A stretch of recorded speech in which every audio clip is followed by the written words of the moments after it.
وَلَقَدْ يَسَّرْنَا الْقُرْآنَ لِلذِّكْرِ فَهَلْ مِن مُّدَّكِرٍ نحمده ونصلي على رسوله الكريم أما بعد فأعوذ بالله من الشيطان الرجيم بسم الله الرحمن الرحيم رب اشرح لي صدري ويسر لي أمري واحلل عقدة من لساني يفقه قولي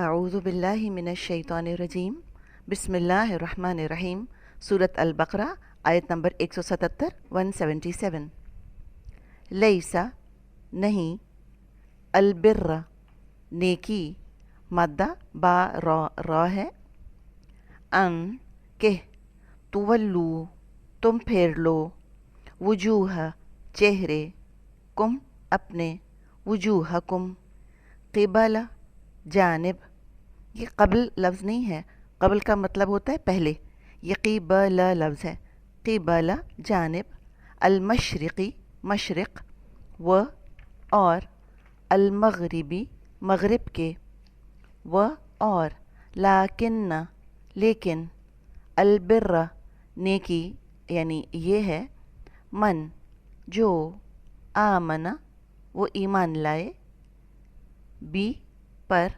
اللہ اللہ باللہ اللہ پر و اور الیومی یومی الآخری آخر و اور الملائکتی فرشتوں و اور الکتابی کتاب و اور النبیین نبیوں پر و اور آت وہ دے عطا یاتی مادہ حمزہ تا یا ہے المال مال علا باوجود حبی محبت کے ہی اس کی اب یہاں علا کا ترجمہ آپ دیکھیں باوجود آ رہا ہے، کہیں علا کا ترجمہ خلاف آتا ہے، کہیں باوجود آتا ہے، کہیں اوپر آتا ہے، تو کانٹیکسٹ کے حساب سے ہم ترجمہ کرتے ہیں۔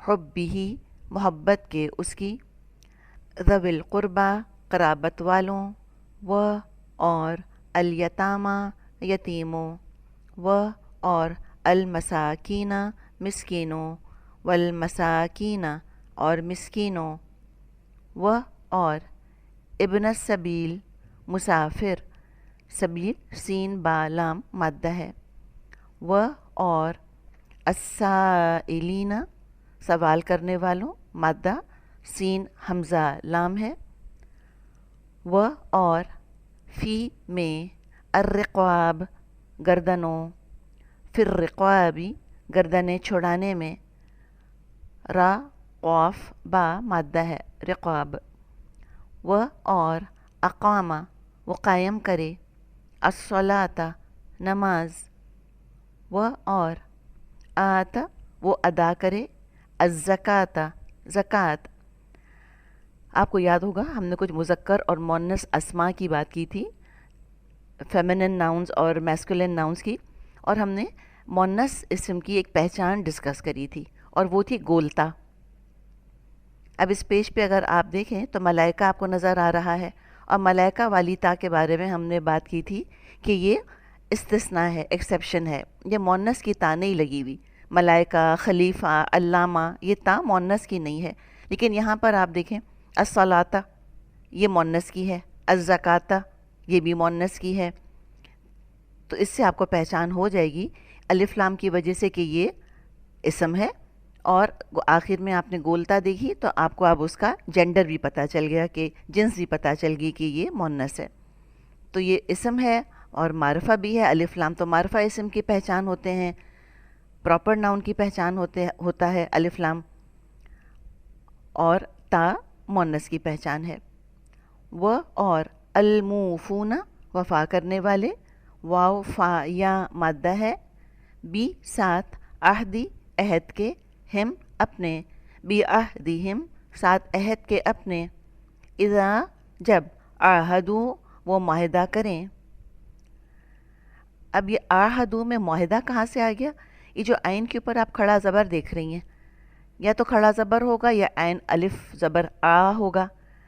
تو عہد ایک آدمی کا عہد اور آہد دو کا معاہدہ، آپس میں کوئی پیکٹ ہو رہا ہے. اس الف نے اتنا مطلب جو ہے وہ تبدیل کر دیا.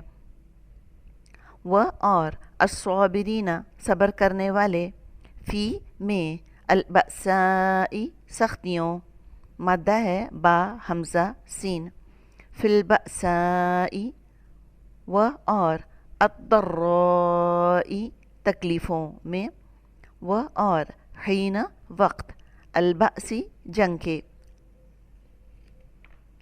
اولئک وہ لوگ، الذین جنہوں نے، صدقو سچ کہا انہوں نے، و اور اولئک وہ لوگ، ہم وہی، المتقون متقی ہیں، ہم المتقون.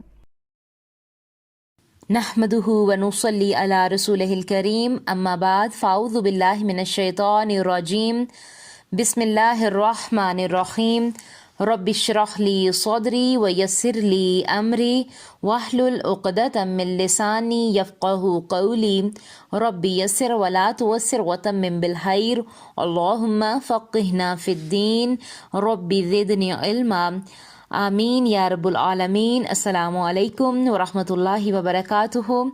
اللہ سبحانہ و تعالیٰ کی توفیق اور اللہ سبحانہ و تعالیٰ کی رحمت کے ساتھ آج ہم اپنے لیسن سورۃ البقرہ کی آیت نمبر 177 کو تزکیہ اور مختصر تفسیر کے ساتھ دیکھیں گے انشاءاللہ، اس نیت کے ساتھ کہ اللہ سبحانہ و تعالیٰ اسے ہمارے لیے پڑھنا، اسے ہمارے عمل میں لانا اور اسے عمل کے ساتھ دوسروں تک پہنچانا آسان کر دیں.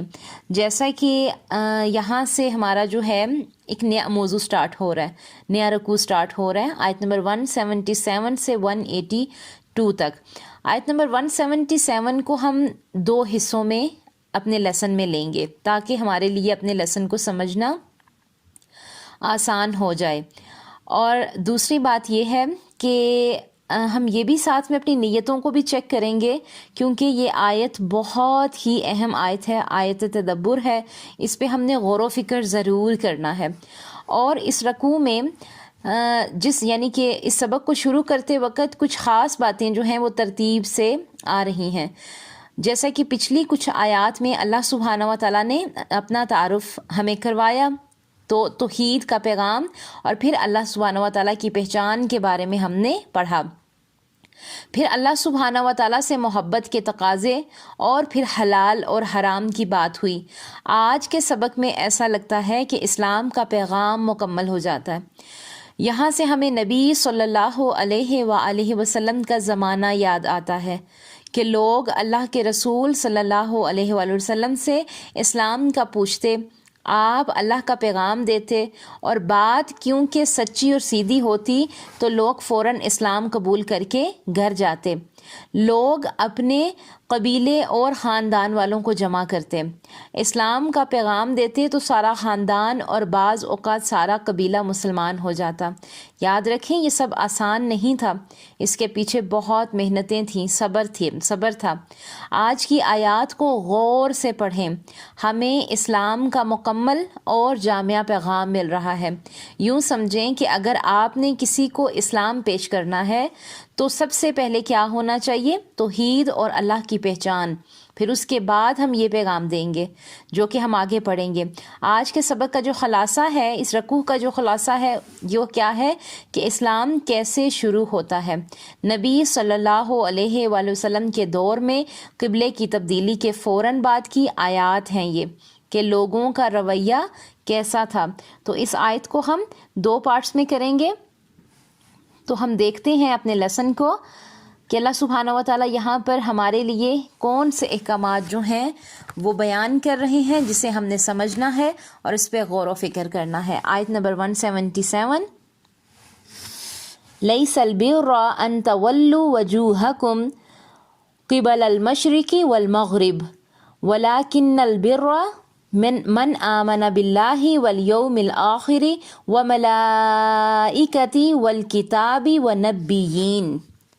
یعنی ساری اچھائی مشرق و مغرب کی طرف منہ کرنے میں ہی نہیں، بلکہ حقیقتاً اچھا وہ شخص ہے، یعنی نیک وہ شخص ہے جو اللہ پر، قیامت کے دن پر، فرشتوں پر، کتاب اللہ پر اور نبیوں پر ایمان رکھنے والا ہے۔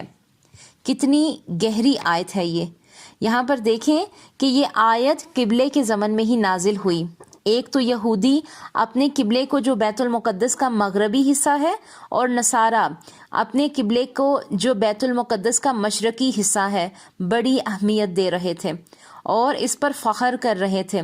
دوسری طرف مسلمانوں کی تحویل قبلہ پر باتیں کر رہے تھے، جس سے بعض مسلمان بھی بعض دفعہ شک و شبہات میں پڑ جاتے ہیں۔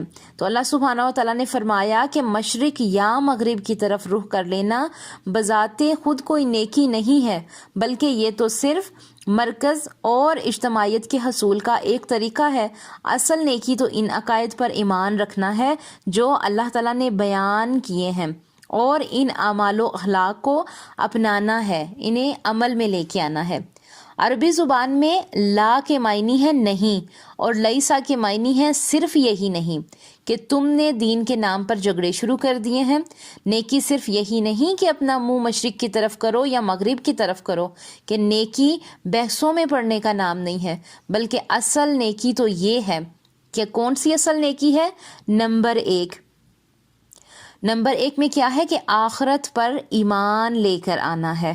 یہ سب سے پہلی نیکی ہے۔ سب اس پر سب ایمان لاتے ہیں۔ مرنے کے بعد جب یعنی کہ ایمان لانا ہے، یہ سب سے پہلی نیکی ہے کہ اگر کسی کو نیک بننا ہے، اللہ کا پیارا بننا ہے، اللہ کا لاڈلا بننا ہے، تو سب سے پہلے کیا کریں گے کہ ہم نے اللہ پر ایمان لانا ہے۔ اور اللہ تعالیٰ پر ایمان کس طرح لائیں گے؟ عمل سے لائیں گے، اس قرآن کے ذریعے لائیں گے۔ اللہ کی بات ماننی پڑے گی ہمیں، اللہ کی معرفت حاصل کرنی ہے تو ہمیں اللہ کے ہر حکم پر لبیک کرنا ہے، اللہ سے محبت کرنی ہے۔ تب ہم کیا ہوگا؟ تب ہم اللہ سبحانہ و تعالیٰ کے پیارے بنیں گے۔ پھر نمبر 2 پر آتا ہے کہ آخرت پر ایمان لائیں، جیسا کہ اس آیت میں ہے۔ دوسرا کیا ہے کہ آخرت پر ایمان لائیں، اس پر سب ایمان لاتے ہیں۔ مرنے کے بعد جب انسان قبر میں جاتا ہے تو اس کو یہ دکھا دیا جاتا ہے کہ اس کے اعمال کی بنا پر وہ جنتی ہے یا جہنمی ہے، اور ایک خاص وقت تک وہ قبر میں رہتا ہے۔ انسان کا جسم قبر میں ہوتا ہے، لیکن اس کی روح اللہ کے پاس ہوتی ہے، اور نیک روح ہو تو ساتوں آسمان تک کے دروازے کھول دیے جاتے ہیں، عزت دی جاتی ہے اور جنت کی سیر کروائی جاتی ہے۔ جب تک اس کا کفن دفن ہو جاتا ہے، اگر دنیا میں ایسا انسان اچھے کام کرتا تھا تو اس کے ساتھ اچھا معاملہ ہوتا ہے، اور اگر وہ برے اعمال کرتا تھا، برے فعل کرتا تھا تو برا سلوک ہوتا ہے۔ اس کو جنت اور جہنم دکھائے جاتے ہیں، پھر واپس اس کو تھوڑی دیر کے لیے قبر میں زندہ کر دیا جاتا ہے، پھر وہاں منکر اور نکیر اس کا ٹیسٹ لینے آتے ہیں۔ انسان کی روح کے ساتھ اس کے اعمال کے مطابق معاملہ کیا جاتا ہے۔ تھوڑی دیر کے لیے اپنے آپ کو محسوس کریں کہ ہمارا قبر کا حساب شروع ہو رہا ہے، پھر قبر میں حساب کتاب ہوتا ہے، 3 سوال پوچھے جاتے ہیں، اور یہ 3 سوال بہت غور و فکر ہیں۔ سب سے پہلا سوال کہ من ربو کا، جس بندے نے اللہ تعالیٰ کی اطاعت میں زندگی گزاری ہوتی ہے تو اس سوال یعنی کہ من ربو کا، تیرا رب کون ہے، تو وہ کہتا ہے میرا رب اللہ ہے۔ رب اس کو یاد رہے گا، اللہ تعالیٰ اس کو یاد ہوتا ہے۔ کیونکہ اس نے دنیا میں اللہ کے احکامات کے مطابق اپنی زندگی گزاری ہوتی ہے۔ اٹھتے بیٹھتے لیٹتے، غم میں پریشانی میں اس کی نظر اللہ سبحانہ و تعالیٰ پر ہوتی ہے۔ تو ہمیں جس طرح کا ہوتا ہے نا، بعض اوقات پورا دن بھی ہم جس چیز کے بارے میں سوچ رہے ہوتے ہیں نا، تو جب ہم رات کو سونے لگتے ہیں تو وہی چیز ہمارے دماغ میں چل رہی ہوتی ہے۔ تو دیکھیں، اگر ہماری زندگی اللہ تعالیٰ کی اطاعت کے مطابق گزری ہوگی تو اس بندے کو یاد ہوگا کہ میرا رب کون ہے۔ جس نے اللہ کو ایک مانا اور اس کو دنیا میں یاد کرتا رہا، وہ کیسے اپنے اللہ کو بھول سکتا ہے؟ دوسرا سوال ہوگا من رسولو کا، تیرا رسول کون ہے؟ رسول کون تھے؟ کیا ان کی اطاعت اور پیروی کی تھی؟ ہمارے امام، ہمارے رسول، ہمارے لیڈر اور پیر اللہ کے نبی رسول اللہ صلی اللہ علیہ وآلہ وسلم ہیں۔ تو ہمیں کیا ہے یہاں پر غور و فکر کا نقطہ ہے، نہ فرقہ پوچھا جائے گا، نہ برادری پوچھی جائے گی، نہ پوچھا جائے گا کہ تم دنیا میں کون سے منصب پہ تھے، نہ کسی بزرگ سے تعلق کا پوچھا جائے گا۔ صرف ایک سوال، دیکھیں من ربو کا، رسول کون تھے؟ تو یاد رکھیں کہ زندگی میں ہمیں جب ہم سنتوں کے مطابق اپنی زندگی گزاریں گے تو یہ جواب ہم دے پائیں گے نا۔ جس انسان کو پتہ ہی نہیں حدیث کیا ہے، جو حدیث سے منہ موڑتا ہے، اللہ کے نبی کی سنت سے منہ موڑتا ہے، وہ کیسے اس کا سوال کا جواب دے پائے گا؟ تیسرا سوال، ما دینک، کیا اللہ کے دین پر عمل کیا؟ ما دینکا، کیا اللہ کے دین پر عمل کیا تھا؟ اگر تو ہم اسلام کو مکمل دین سمجھ کر اس کے مطابق زندگی گزاریں گے تو ہی کامیابی ہمیں ملے گی، تو ہی ہم کامیاب و کامران ہوں گے۔ اگر تو تینوں سوالوں کے صحیح جواب دیے تو حدیث میں آتا ہے کہ آسمان سے آواز آتی ہے کہ ایسے آرام اور سکون سے سو جاؤ جیسے پہلے دن کی دلہن سوتی ہے۔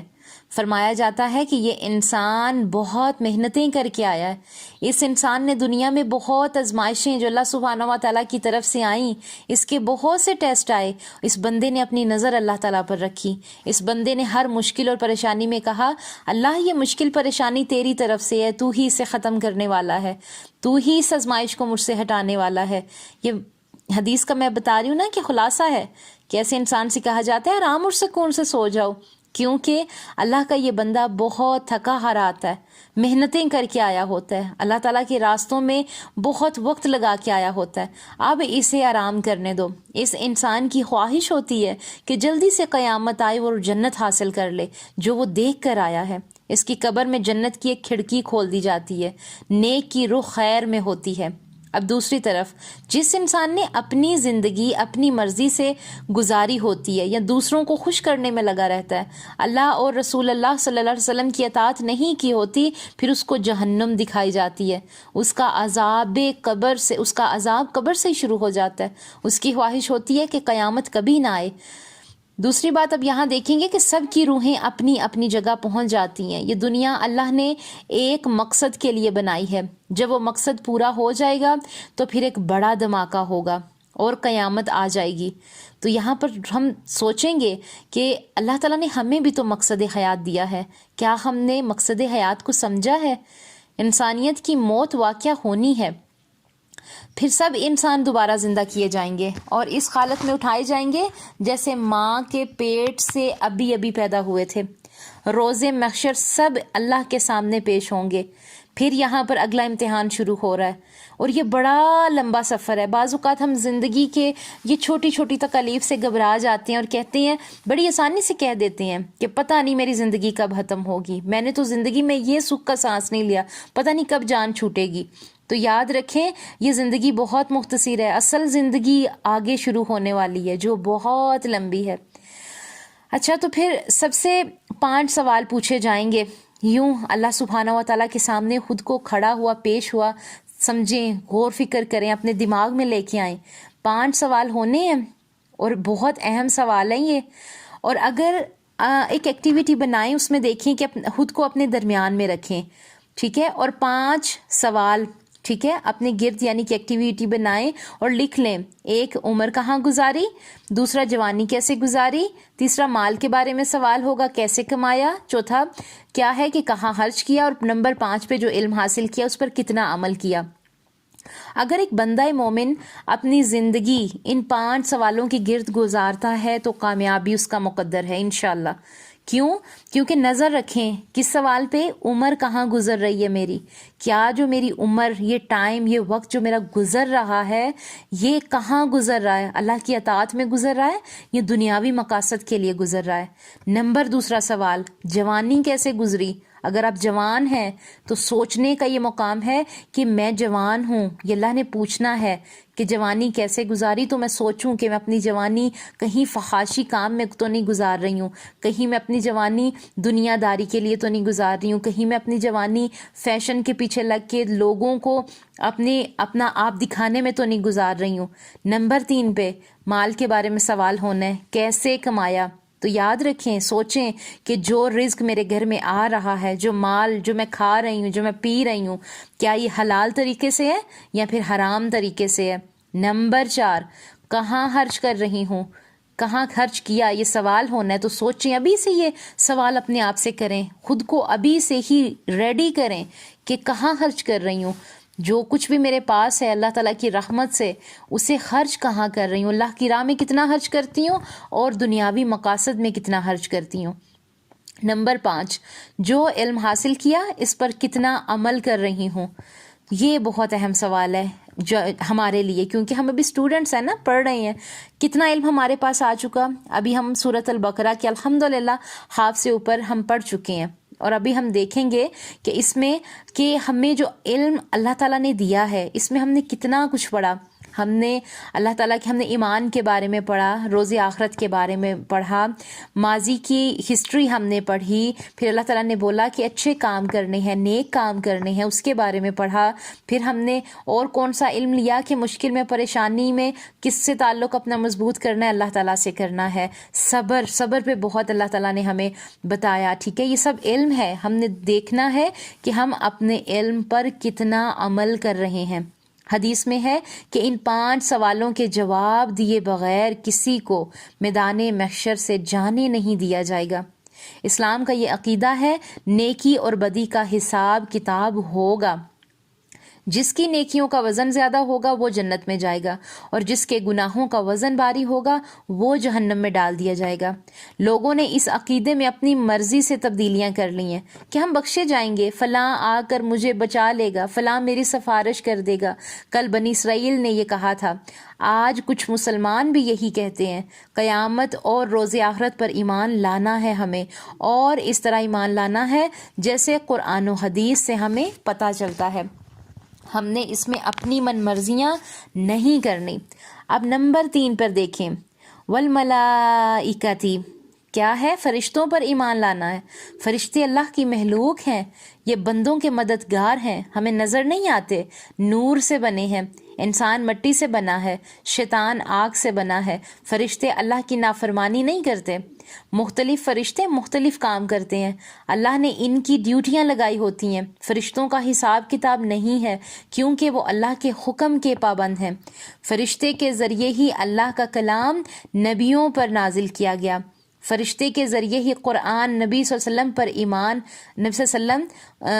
قرآن نبی پاک صلی اللہ علیہ وسلم پر نازل ہوا۔ اب آگے نمبر 4 میں دیکھیں، والکتابی، کتاب پر ایمان لانا بھی لازم ہے۔ قرآن کو اللہ کا کلام سمجھ کر اس پر ایمان لانا ہے ہم نے۔ حضرت ابراہیم علیہ السلام، داؤد علیہ السلام، موسیٰ علیہ السلام اور عیسیٰ علیہ السلام پر بھی نازل کی گئی کتابیں اور صحیفے، سب پر ایمان لانا ہے ہمیں، یہ لازم ہے۔ یہاں الکتاب فرمایا گیا، ہر کتاب نہیں، خاص کتاب، اللہ کی طرف نازل کی گئی، اللہ کی تعالیٰ کی طرف سے نازل کی گئی کتاب۔ الہامی کتاب پر ایمان لانا لازم ہے، کوئی تبدیل شدہ اور تحریف شدہ ایمان پر کتاب پر نہیں۔ اب نمبر 5 پر دیکھیں، والنبیین، یعنی نبیوں اور پیغمبروں پر ایمان لانا۔ نبی صلی اللہ علیہ وسلم، نبی انسان ہوتے ہیں، بشر کا لفظ قرآن میں آیا ان کے لیے، مٹی سے بنے ہوتے ہیں۔ نبیوں کے اندر بھی روح، دل اور انسانی تقاضے ہوتے ہیں، لیکن نبی خطاؤں سے پاک کر دیے جاتے ہیں۔ ان کا درجہ عام انسان کے بدلے کچھ زیادہ ہے۔ نبیوں سے خطائیں ہوئیں لیکن وہ نبوت سے پہلے کی تھیں۔ ہم قرآن میں پڑھیں گے جیسے حضرت موسیٰ علیہ السلام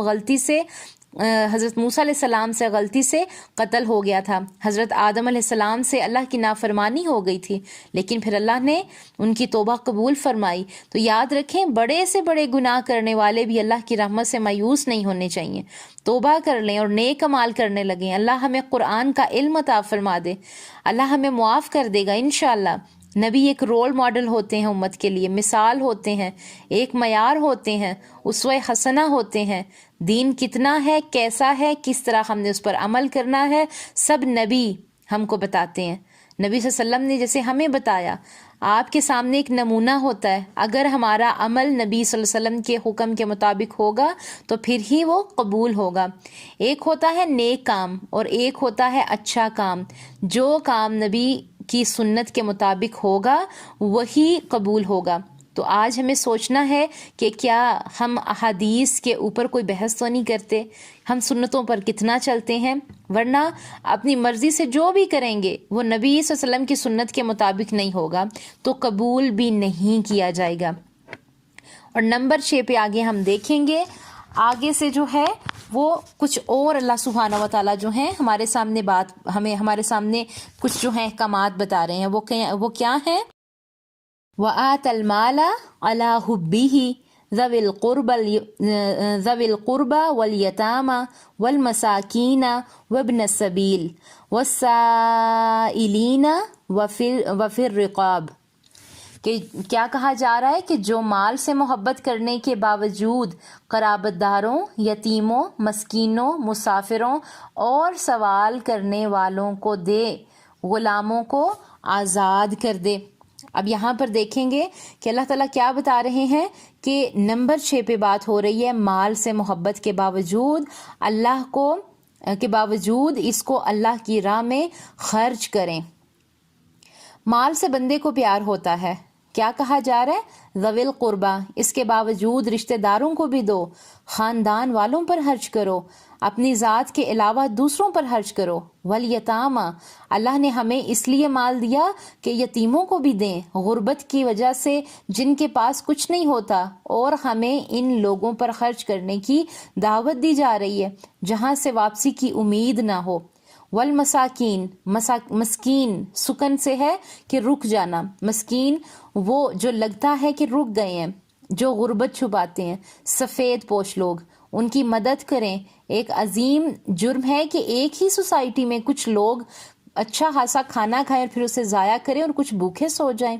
آگے آ رہا ہے وابن السبیل، راستے کا یعنی بیٹا، جو بہت سفر کریں، مسافر، سفر میں کچھ نقصان اگر ہو جائے کسی مسافر کو تو ان کی مدد کریں۔ کوئی اگر راستہ بھٹک جائے تو اسے ٹھیک سے راستہ بتائیں، مدد کریں اس کی۔ اگر اس کے پاس رقم نہیں ہے تو اسے رقم سے مدد کریں۔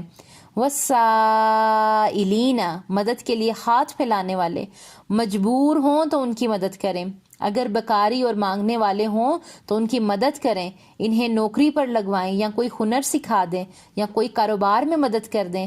نبی پاک صلی اللہ علیہ وسلم نے کسی کو لکڑی کاٹ کر بیچنے کا انتظام کر دیا تاکہ ہاتھ نہ پھیلائے وہ۔ آگے ہے فر رقاب، گردنوں کو چھڑانے کے لیے، یعنی غلاموں کو آزاد کروا دیں۔ اسلام نے خوبصورت طریقے سے غلامی ختم کر دی ہے، غلاموں کو آزاد کروانے کا حکم دیا ہے۔ تو سوال پیدا ہوتا ہے کہ آج تو غلام نہیں ہے تو کیا کریں؟ تو دیکھیں جیلوں میں بہت سے بے گناہ لوگ ہوتے ہیں، نظر میں رکھیں، کوئی بے گناہ ہے تو اسے آزاد کروا دیں، ان کی مدد کریں۔ بہت ہی اللہ سبحانہ و تعالیٰ نے ہمیں پیار سے یہاں پر دیکھیں کہ کیسے اللہ تعالیٰ ہمیں سمجھا رہے ہیں کہ میرا بندہ جو ہے وہ دنیا میں اس طرح جیے کہ وہ دنیا میں بھی ایک رول ماڈل ہو اور وہ روز قیامت بھی میرے خاص چنے ہوئے لوگوں میں ہو۔ کتنی خوبصورت باتیں ہیں اس آیات میں۔ جیسا کہ بتایا تھا کہ اس آیت کو ہم جو ہیں وہ 2 حصوں میں کریں گے، تو ابھی یہاں تک ہی کریں گے انشاءاللہ۔ آگے ہم جو ہیں وہ اقام الصلاۃ سے، نماز سے بات کریں گے، زکوٰۃ پر بات کریں گے انشاءاللہ، عہد پر بات کریں گے، صبر کرنے والوں پہ بات کریں گے انشاءاللہ، اور دیکھیں گے کہ جو سچے لوگ ہوتے ہیں وہی پرہیزگار لوگ ہوتے ہیں، وہی پرہیزگار ہوتے ہیں جو اللہ تعالیٰ پر ایمان لانے کے ساتھ ساتھ اللہ تعالیٰ کے ہر حکم کو مانتے ہیں۔ کتنی اہم باتیں ہم نے آج کے لیسن میں کی۔ اللہ سبحانہ و تعالیٰ سے یہ دعا کریں گے کہ اللہ سبحانہ و تعالیٰ انہیں ہمارے لیے سمجھنا، اس پر عمل کرنا ہمارے لیے آسان کر دیں۔ انشاءاللہ اس آیت کا جو اگلا حصہ ہے وہ ہم انشاءاللہ کل دیکھیں گے۔ تب تک آپ جو ہے سوچیں کہ جو بھی میں نے پڑھا اس میں کیا پڑھا۔ ایمان پہ میں نے بات کی، توحید پہ میں نے بات کی، پھر اس کے بعد قیامت پہ بات کی، فرشتوں پر بات کی، کتاب پر بات کی، نبیوں پر بات کی، مال پر بات کی، رشتہ داروں پر بات کی، یتیموں پر بات کی، مسکینوں پر بات کی، مسافروں پر بات کی، غلاموں پر بات کی. کتنے اہم یہ باتیں ہیں جو کہ روز ہمارے آس پاس ہم دیکھتے بھی ہیں اور پھر بھی ہم غور و فکر نہیں کرتے کہ یہ احکامات تو اللہ کے ہیں. تو یاد رکھیں کہ اللہ تعالیٰ کی یہ جو احکامات ہیں نا، یہ انسان کی آزمائش ہوتے ہیں، یہ ہمارے لیے آزمائش ہیں. وہ کیسے؟ اگر ہم نے ان میں سے کسی ایک کا بھی انکار کر دیا، اگر ہم نے اپنے کسی رشتہ دار سے منہ پھیر لیا، اگر ہم نے ایک مشکل پریشانی ہم پر آئی ہے اس پر ہم نے صبر نہ کیا، بلکہ جملے کسے، کیسے جملے جو اللہ کو پسند نہیں ہیں.